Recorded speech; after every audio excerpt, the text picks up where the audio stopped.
Kal Halal, Yahweh Ba'asham, Yahushai Ba'asham, Baruch Kodash, Baruch Yahweh, Baruch Yahushai.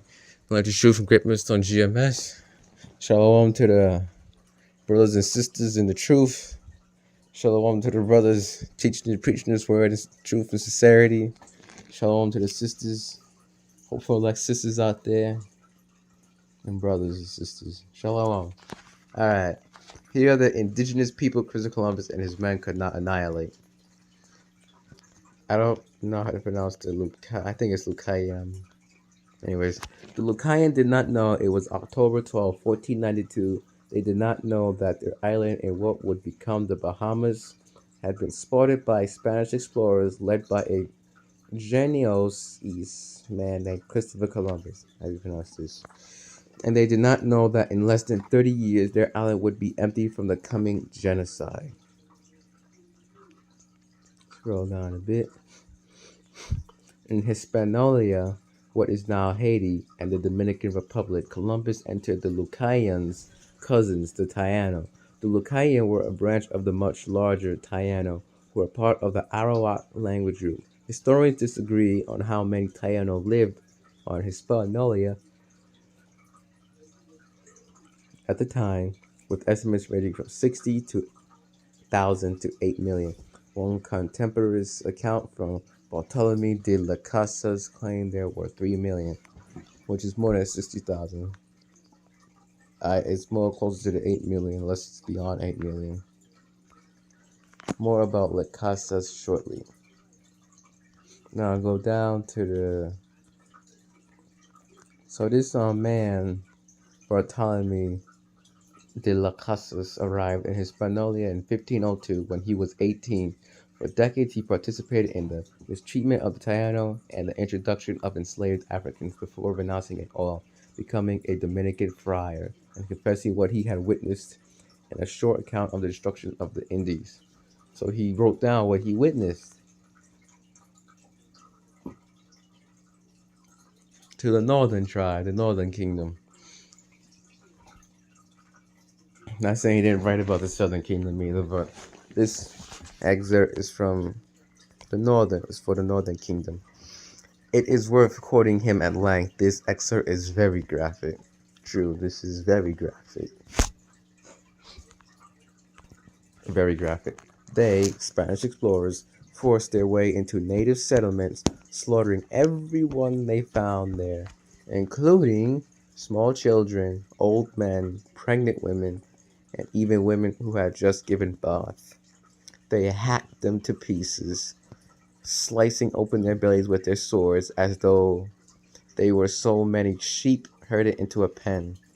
They even laid wagers on whether they could slice a man in two at a stroke, or cut an individual's head from his body, or disembowel him with a single blow of their axes. They grabbed suckling infants by the feet and, ripping them from their mother's breasts, dashed them headlong against the rocks, others laughing and joking, all the while threw them over their shoulders, shouting, "Wriggle, you little perisher." When Las Casas wrote this in 1542, there were only 200 Taino left on Hispaniola. Across the Caribbean, he claimed the Spanish were responsible for the deaths of 12 to 15 million indigenous people. Now you go to the book of Hosea.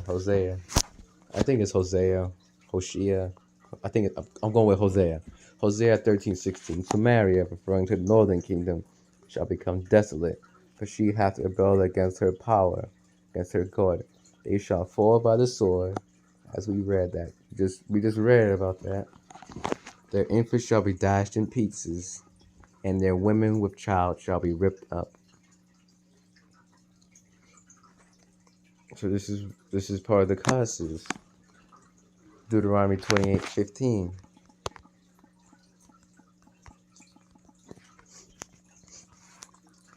But it shall come to pass, if thou wilt not hearken unto the voice of the Lord Yahweh thy God, to observe thy power, to do all his commandments and his statutes which I command thee, Salakia, which I command thee this day, that all these curses shall come upon thee and overtake thee.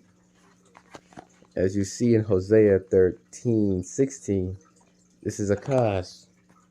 They shall fall by the sword, their infants shall be dashed in pieces, and their women with child shall be ripped up.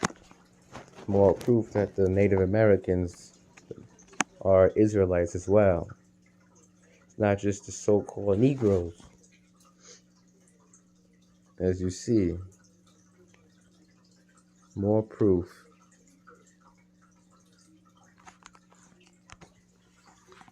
Here's another one Columbus did.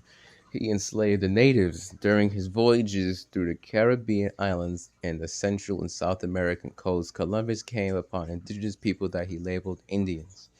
Columbus and his men enslaved many of these native people and treated them with extreme violence and brutality throughout his years in the Americas. Columbus forced natives to work for the sake of profits. Later, he sent thousands of Taino Indians to Spain to be sold, and many of them died during the journey. The natives who weren't sold into slavery were forced to look for gold in mines and work on plantations. More truth. Native Americans, more proof. Native Americans are Israelites. And with that, Shalom, Kal Halal, Yahweh, Ba'ashem, Yahushai, Ba'ashem, Baruch Kodash, Baruch Yahweh, Baruch Yahushai, Shalom, let the great wisdom, Shalom.